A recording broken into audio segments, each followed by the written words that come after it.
The reality is, those dirty, diesel, noisy yellow school buses everyone sees daily on our roads harm children's health and contribute to both local air pollution and climate problems. They exacerbate asthma, now the #1 chronic disease among US children, lead to school day absences, parents missing work, and belch out greenhouse gases. For students who can't walk or bike to school, school buses are the safest way to get there. And now there's a better option than diesel and other fossil fueled buses for the 25 million children bused each day: electric. Transitioning this nearly 500,000 vehicle fleet, which carries more people than other public transit, to electric holds great promise. Electric school buses are quiet, don't smell, don't emit dangerous fumes, and help to decarbonize our economy. Currently, they face obstacles, largely the upfront price premium. But zero-emission electric school buses are now getting much needed attention in Congress and from the president, with potential real federal funding for the first time now pending in the bipartisan infrastructure and other bills. Over the last few years, ELPC has led efforts to bring electric school buses to the attention of Midwestern schools and policymakers, and to seek ways to overcome the barriers to their wide-scale adoption. There are now electric school buses operating in Michigan, Indiana, Illinois, Minnesota, and plans for some in Iowa and Ohio. Nationwide, there are hundreds. Today's ELPC Thinks will combine the lived experiences of a public school transportation director implementing that change in our region with a representative of the company that has rolled out hundreds of these buses and will soon be manufacturing them in the Midwest. So let's get to it. First, we're going to hear from Ann Whedon and then from Orville Thomas. If you want to ask a question, please click the Q&A icon on your screen and type in your question. You can do that at any time, and we'll get to as many questions as we can over the time we have. If there are any we can't get to during the webinar, we will do our best to get back to you with answers afterwards. Now, Ann Whedon. Ann Whedon is Director of Transportation for Oxford Community Schools in Michigan. Ann began her career with Oxford Community Schools in 1994 as a school bus driver and has been their transportation director since 2014. Oxford is one of 7 school districts that are part of the Michigan Association for Pupil Transportation's electric school bus program. Through that program, there are now 17 electric school buses taking students to school in Michigan. Oxford received 2 of those electric buses in December of 2019. Both were put into service in January 2020. Ann has driven Oxford's Lion electric school buses. Ann, ball to you. Good morning, everyone.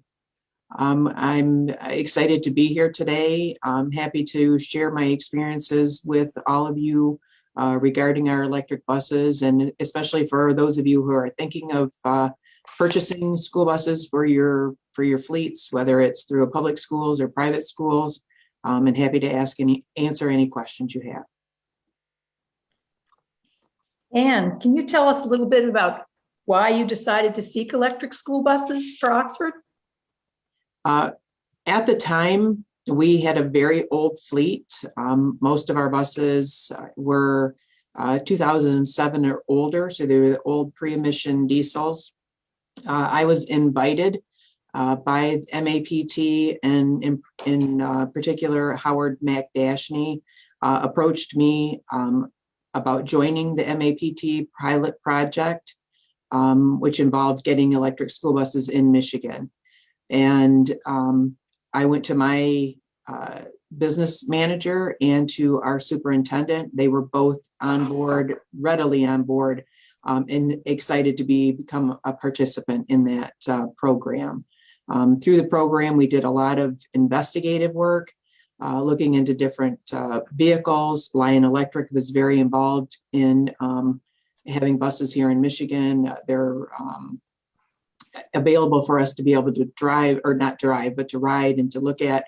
We also were involved with Bluebird at the time when they were initially bringing their electric buses on. And we did a lot of research looking into charging stations, what it was going to take for the districts to be able to even put electric buses in their fleets, as far as like they're having to upgrade their infrastructure, and everything.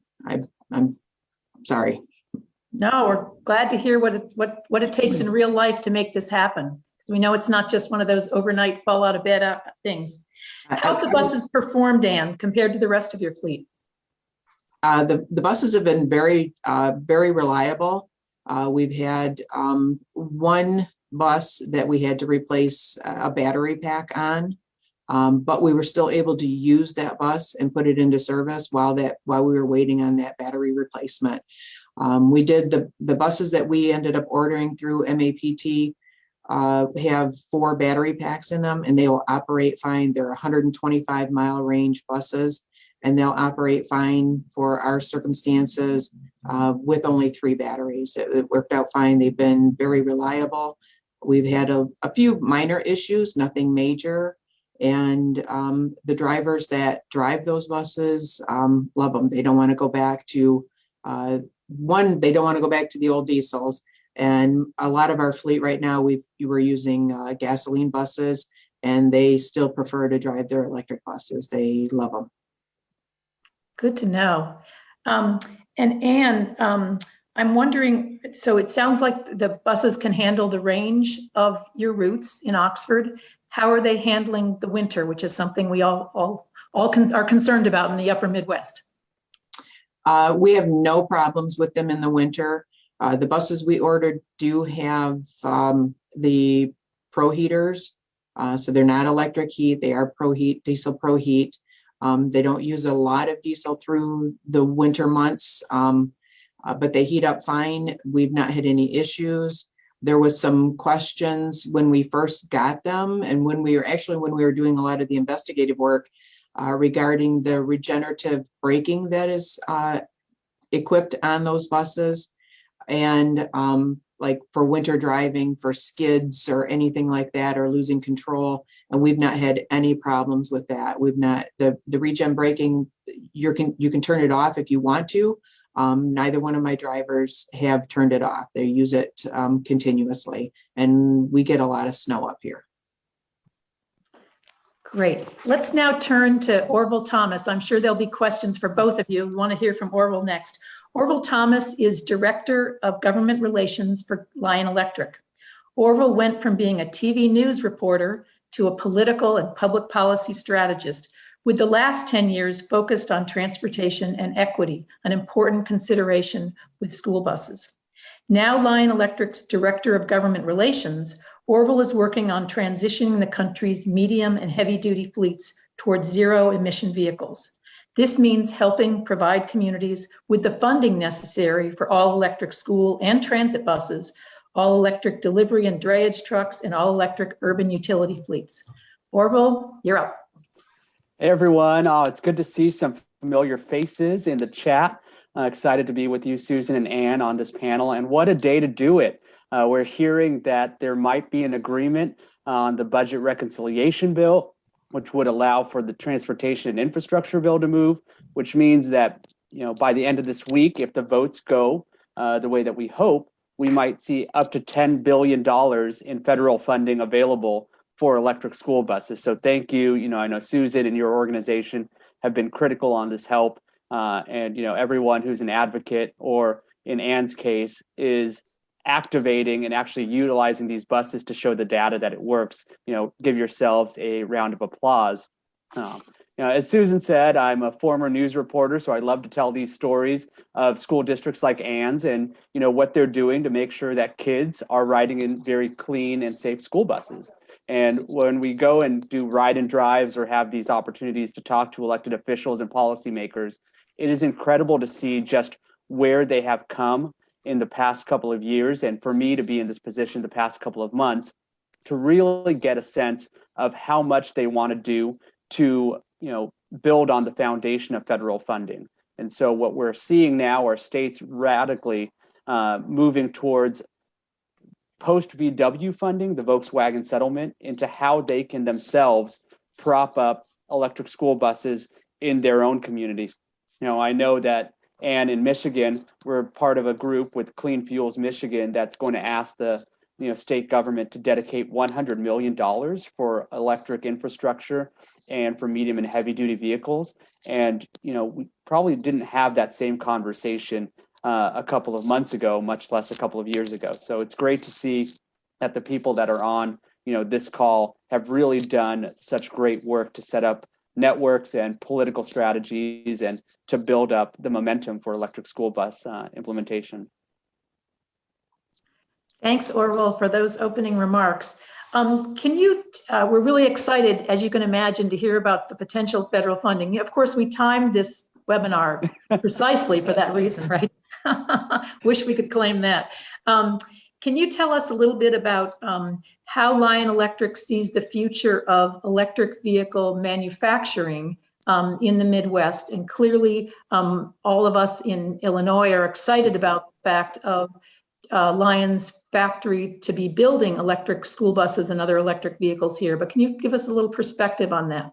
Yeah, so a little background. Lion is going to be building, or is building and is ready to be completing, our manufacturing facility just outside of Chicago in Joliet, Illinois. When done, it will be the largest medium and heavy duty EV manufacturing plant on the continent. It will produce about 20,000 medium heavy duty electric vehicles annually when the production line is ramped up, and it has a space of just shy of 1 million square feet. So that's a gigantic opportunity for the Midwest to see growth in green tech and clean tech jobs. And we see it not just as Illinois, but really forming a backbone all through the Midwest of an EV manufacturing, gold rush in that sense. It's going to be great because then there's going to be suppliers, and the supply chain is going to want to move into that area. And it's going to build upon the history of the Midwest in terms of automotive manufacturing. There are so many jobs that can be created and that can be transitioned from internal combustion engines to electric vehicles. And we're seeing it start already, with some of the light duty manufacturers like Ford and GM. And so for us to be part of that kind of movement in the Midwest and to be able to, really address the medium and heavy duty market where the emissions are disproportionately greater than the amount of vehicles that we have on the road is really an opportunity for Lion to invest in that region and to also invest in the marketplace, because we just think that there are going to be so many more opportunities for states to fund fleet transitions for garbage trucks, for drayage, for delivery, and especially for electric school buses. I think that is the one that everyone sees as being the catalyst to move the medium and heavy duty market towards all electric. Thanks, Orville. So a question actually for both of you about the transition to electric. One question that comes up for Anne in the chat has to do with what the children's experience is. What are the students who get to ride your electric school buses in Oxford? What are they saying? They are excited. When we initially received both of our buses, it happened to be on a Friday before Christmas break. And after we'd gotten our MSP inspections and everything, we were able to put those buses on the road. You would think that they had gotten Christmas early. Everyone who all of the students that were on those buses when they hit the road that day were excited. They just couldn't believe that they got the electric buses and that they were so fortunate. I have them on two routes that are basically in the village of Oxford. They service the downtown area and a few subdivisions surrounding our downtown. We also use those buses, and we did when we initially got them, and currently now, to go to our vocational school that we use in Pontiac. So they travel round trip 30 miles at the middle of the day, bringing students to or back from that vocational school. We did that to get them more visibility, to have them in the community, not just in Oxford, but in our neighboring communities in Pontiac and in Lake Orion. And they like them, they enjoy them. They're quiet, so the students are quiet. So you're not having children, screaming at each other across the aisle, trying to, compensate for the motor noise from the diesels. The other thing in particular that we like about the Lion buses are the width. So the ones we have are 106 inches. I believe it's 106 inches wide. So that extra 6 inches is in the aisleway, which is amazing on those buses. Simply in accessibility to the emergency door. And the students across from each other, my drivers, have found that they have less issues with children like picking at each other across the aisle because of that extra 6 inches there. It's crazy, but it works. For both of you, we hear that one of the advantages of electric school buses is the lower fuel and maintenance costs. So while there's the upfront barrier of the higher purchase price, we hear that there's less fuel and maintenance costs. And I wonder, Anne, if you could speak to that based on your experience, and Orville, if you could also address that in terms of what Lion's experiences are across the country. Sure. What we've determined is with our electric rate, and we have a good electric rate. We broker our electricity through a third party. It doesn't come directly through DTE, who is our supplier. And with that good rate, we figure our buses, we average about 8 cents a mile for the electric buses that it's costing us, compared to about 37 cents a mile for gasoline buses and about 35 cents a mile for diesel buses.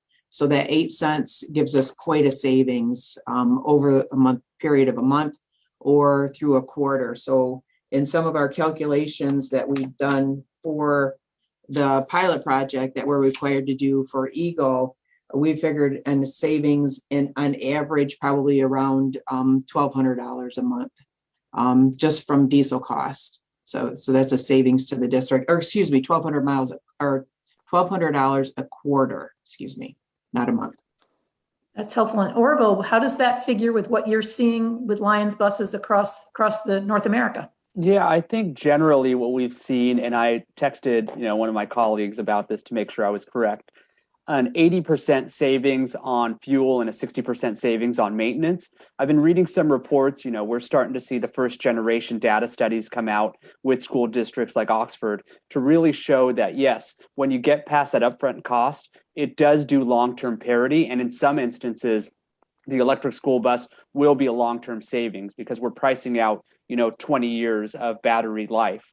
And then we're starting to see the technology improve or the utilities come into play where there might be some return on investment for the initial cost of the bus, where utilities might want to get involved and start, realizing the vehicle to grid opportunity, or that the schools might want to think of what they can do if they swap out the batteries at some point during that 20 years and power classrooms or power, facilities with a current electric school bus battery, because the cost of a new battery will go down and the range will obviously go up with technological advancements. So Anne, I'm just going to give you, a couple of years, and then hopefully we have this conversation again, and there's a lot more range, and there's opportunities for your battery to do many, many other things to help create sustainable classrooms in your school district, and allow for that long-term cost of electric versus diesel internal combustion to be well in favor of electric. This gets to a related question that Beth Drucker and others have brought up, which has to do with creative financing models that can be used to get over the upfront cost hurdle. Clearly, where one can build in the fuel and maintenance costs, that can clearly be helpful. But Orville, are there other aspects you'd like to raise here in terms of creative financing? Yeah, I think we've seen around the country that there are some creative financing opportunities. There's a school bus kind of project going on in Maryland with Highland Electric, where they're taking on a lot of the cost for that school district and then leasing back some of those buses to the school. And so what we're going to probably see, and there are others in the chat that can probably contribute more on the financing side, is that there's got to be creative thinking to make sure that schools aren't the only one footing the bill, especially as we see a delta in those costs between, a normal diesel bus and an electric bus. Obviously, the bus on the electric side, the cost will go down as there are more investments from the federal government and as manufacturers get more involved and technology gets better. And we're hoping that parity happens within the next handful of years. But we have to have these opportunities where, utilities or other financing companies come in and really take a 360-degree perspective on what an electric school bus is. It's not just a mode of transportation that's safe and efficient. It is a battery, it is a energy provider. So we could see some opportunities where school districts are being, asked to put energy back onto the grid and then allow themselves to make money off of their electric school bus investment. Indeed. Other questions related to this financing. Let's touch a little bit on the potential for there finally to be federal money. As Orville mentioned earlier, and Ann knows intimately, the buses in Michigan and most of the electric school buses in many states, not so much California, have been largely financed to date through VW settlement funds. There have never been big federal funds for electric school buses. As Orville mentioned, there is money pending in the infrastructure bill, the so-called bipartisan infrastructure bill. And I wondered, Orville, if you'd like to comment a little bit further about where you see that and what we might be seeing in that in the near future. Yeah, and it's great, on some of these questions, people are so advanced on their knowledge of what the bills were. So the president's initial Build Back Better infrastructure plan had about $20 billion to dedicate to electric school buses. A couple of senators, Senator Warnock, Senator Padilla, and a couple of congressional members signed on to throw what it was the Clean Commute for Kids Act, and that would have been $25 billion. So we're seeing great numbers, but politics happened, and what we ended up with in the final bipartisan infrastructure bill was up to $5 billion, with $2.5 billion explicitly set aside for electric buses and zero emission, and then another $2.5 billion pot that was set aside for low emissions and zero emissions. So we're hopeful that if all things pass, we'll see $5 billion in that infrastructure deal, and that would go through the Environmental Protection Agency, similar to what we have right now with DERA, but really targeting some disadvantaged communities to make sure that there is equity being built in to who gets electric school buses and who needs electric school buses. The budget reconciliation bill that we are talking about today, hopefully being agreed upon, has another $5 billion in it that would be for heavy duty electric vehicles. And we're hopeful that, that is a plus up for that electric school bus dollar money. So we're seeing and we're saying up to $10 billion, and that's a historic investment. Yes, it isn't the 20, it isn't the 25, but this is the start that I think manufacturers need. And this is a start that I think school districts can really rely on until their states start throwing additional funding on top of those dollars. It's very encouraging to see this potential first federal funding that would really help get over this hurdle that we've got at the front that certainly Ann and Michigan school districts experienced. So some other questions that have been coming in on the chat. I wondered, and this actually goes to both of you. There are, as many of the listeners know, there's 3 sizes of school buses. This is a very practical question about what's in use. For many of us, we're used to seeing those big ones that are called Type C that have the bump out front. And then there's some that sort of look like transit buses that are Type D that are also big. And then there's the smaller ones that are often used for differently abled children called Type A. Ann, are you finding that the types that you need are now on the market to meet Oxford's needs, and what types do you need? And then Orville, we're going to ask you about what Lion's making and what might be available in the future. The Lion buses that we have are 71 passenger, conventional school buses, the Type C.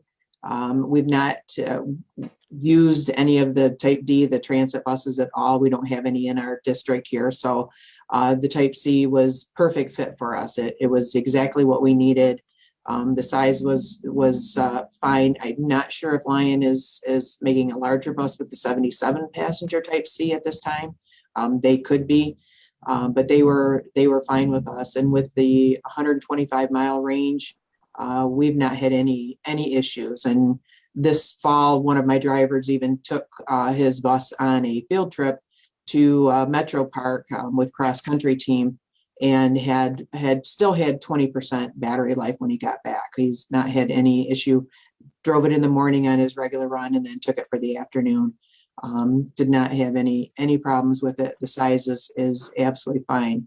I would be interested in the future, maybe looking into some of the smaller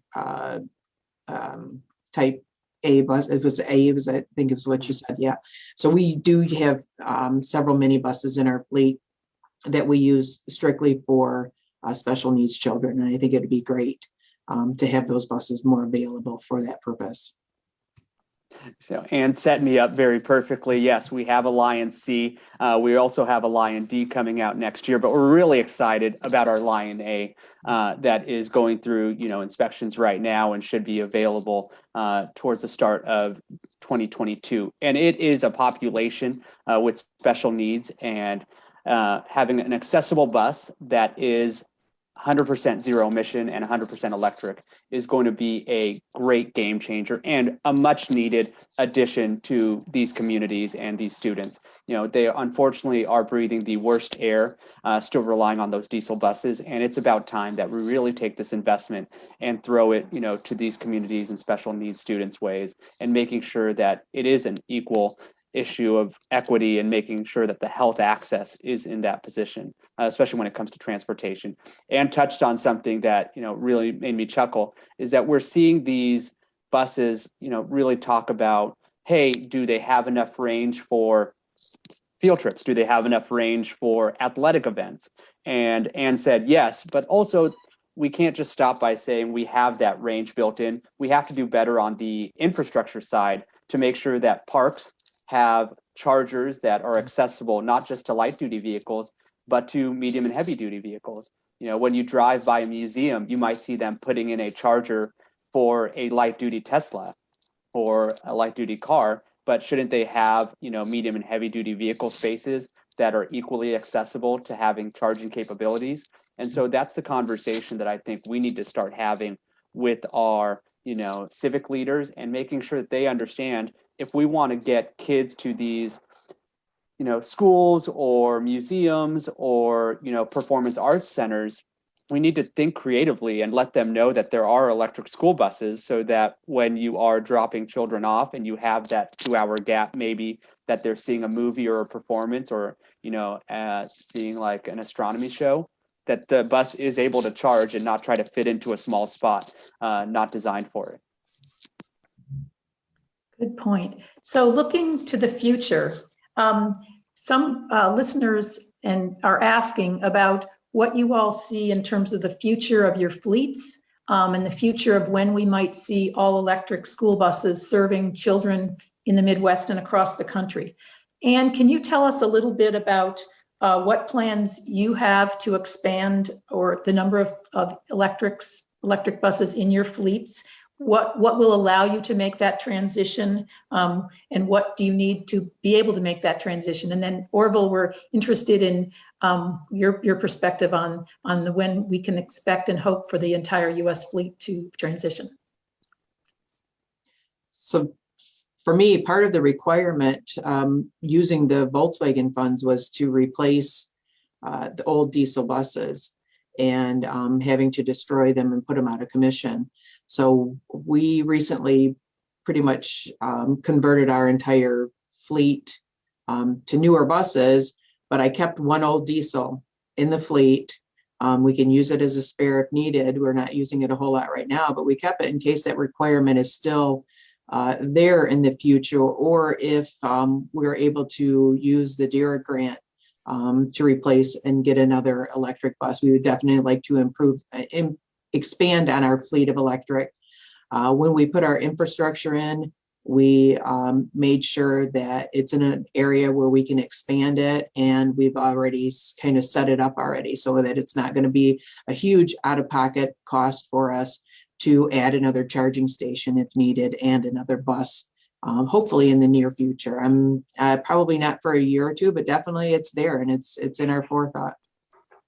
And if we can help get some of those Michigan funds that Orville mentioned earlier, maybe it's in the nearer future than the further future. Definitely something that we are looking to doing. We're not just going to settle with the two that we have and be done. Great. Orville, you want to give a little look into the future? Yeah, I'll gaze into my crystal ball at this point. So obviously, up to $10 billion is a huge investment. Unfortunately, it won't do the lion's share, and pun not intended with lion's share of what we need for a full fleet transition to electric all across the country. That is a small drop in the bucket. I think that we were calculating, and when Senator Padilla said 25 billion was his plan, it really meant that that could convert 25% of the school bus fleet across the country. So thinking through that, we're going to get up to 10% of the school bus fleet, hopefully. If we want to look into the future, this is the foundational investment. We're starting to see states, New Jersey, New York, Illinois, Michigan, really start focusing their general fund dollars on what can happen in the near future. And it is a start. It's not enough, obviously, but it is the start that I think we need to get the data that, Oxford School District and others like Ann's will be able to provide with legislators. There's still so much misinformation out there about what electric school buses can and cannot do. We are hearing that, electric school buses can't operate in the cold. And having someone like Ann be able to tell the story of, no, it's fine, like we are able to, transport kids and they operate just fine is great. And we just dropped the first electric school bus in the state of Maine off. We just dropped the first electric school bus in the state of Tennessee off. We have, I think, a handful more going to Minnesota. We have some in Missouri. We have some in Illinois.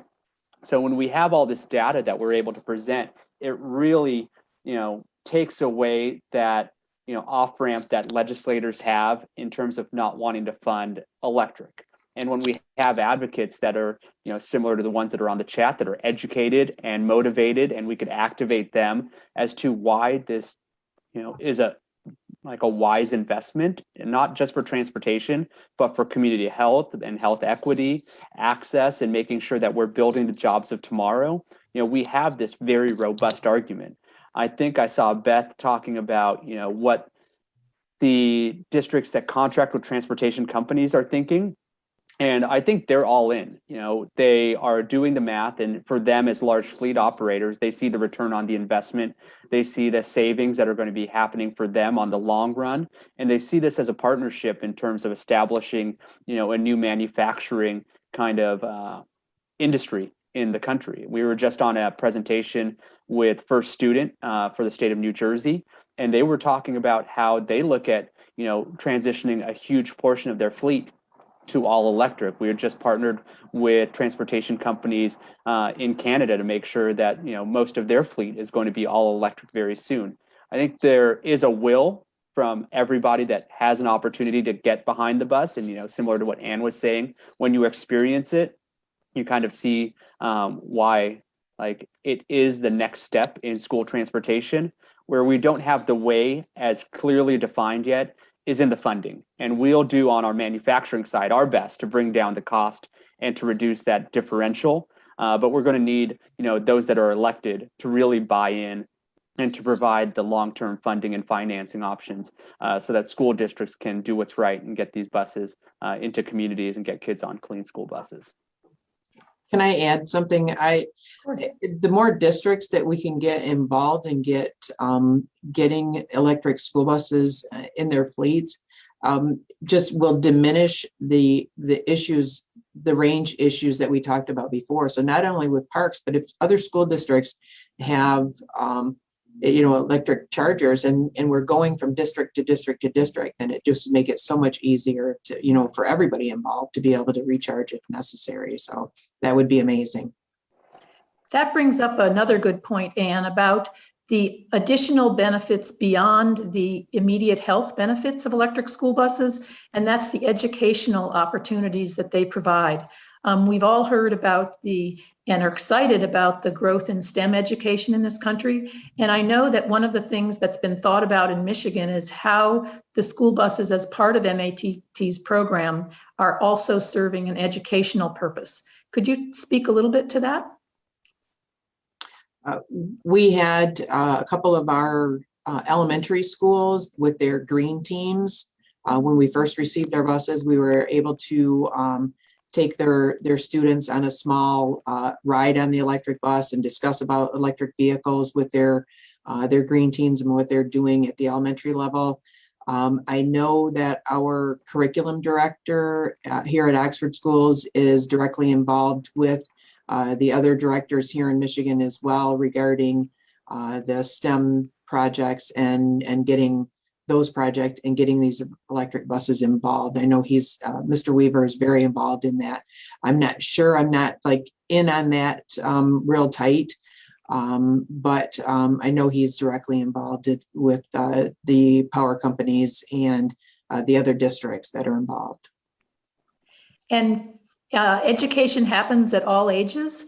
Orville, you might want to address, if you could, I believe that it's true that some of these federal pieces of legislation, as well as some of the efforts in the state level, like currently in Illinois, also deal with worker retraining and training people of beyond K to 12 on some of the aspects of electric vehicles and electric vehicle infrastructure. Could you touch on that? Yeah, I can. And the training does start K to 12. We just had an electric school bus last week at a high school in Maryland, and we brought STEM classes out to, take a look under the hood, even though it's not an engine, but to take a look at it, to hear, from us as professionals in a manufacturing company, like what it means for the industry, and then to ask a lot of questions. And I think what we're seeing is that there is such opportunity for like a workforce development growth. And most of these like younger generations are very familiar with electric vehicles because, either their families have one or someone down the street has one. And so they're our most knowledgeable client base, and they're probably going to be, my boss someday. But we are seeing, a lot of opportunities at junior colleges, for us having a manufacturing facility being built in Joliet. We have a great conversation going with Joliet Junior College about what this could mean for training on the manufacturing side. My goal is to make sure that we have parents building the buses, the electric buses that their students ride on, not just in Illinois, obviously, but they should be able to be trained to be, maintenance workers, to be technicians. There are great amounts of jobs that we could do retraining for with, minimal kind of educational experience or requirements.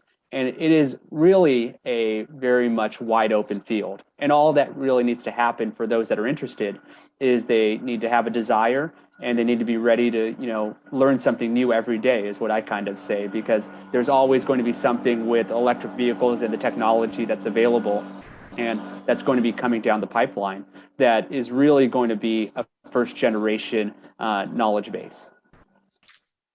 Indeed, we're all learning on this every day.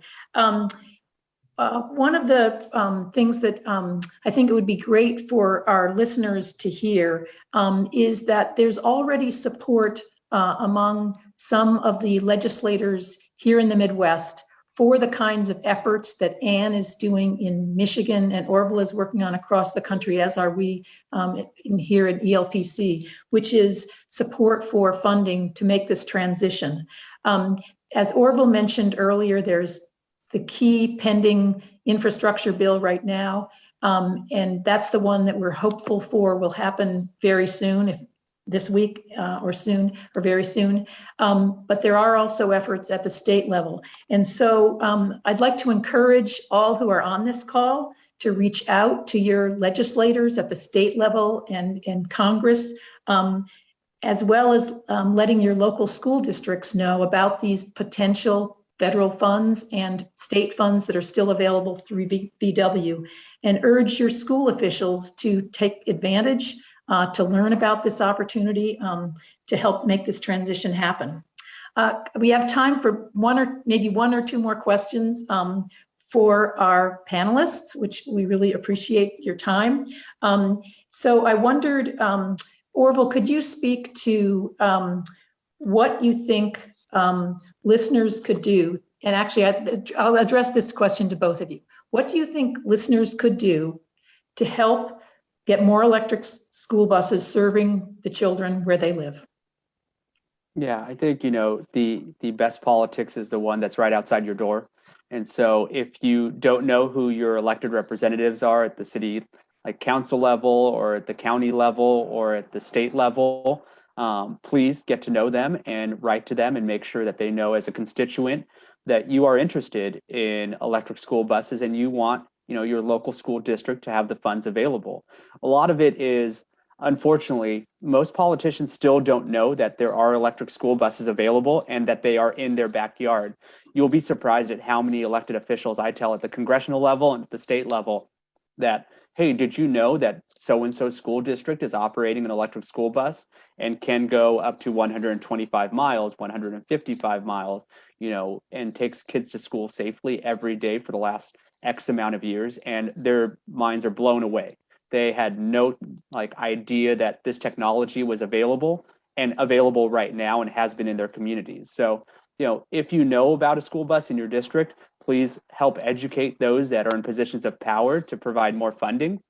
And if you don't have a school bus that's in your district, double down and make sure that those elected officials know who you are and that they know that this is an issue that is really important to you, and make sure that they hear it constantly, because we shouldn't have next generations of kids riding in school buses that are outdated when we have the technology available to give them a clean and safe experience. Thanks. I would like to add, although we were the pilot project in Michigan through MAPT, it doesn't mean we have to be the only program in Michigan. I would like to see other districts, get together and form another program or an additional program, or even if just to get it out there and make it happen. Do it as a group rather than as an individual district. Great. Well, I'd like to thank both Anne and Orville for joining us today and for being leaders bringing electric school buses to our communities. Thank you for everybody who joined. Thank you for your questions. We'll sort through, and if we missed any, we'll get back to you later. We will be sending out the recording of this event and additional resources on the issue. So please keep an eye out for an email from us, and watch for future ELPC Thinks. Thank you all and have a wonderful day.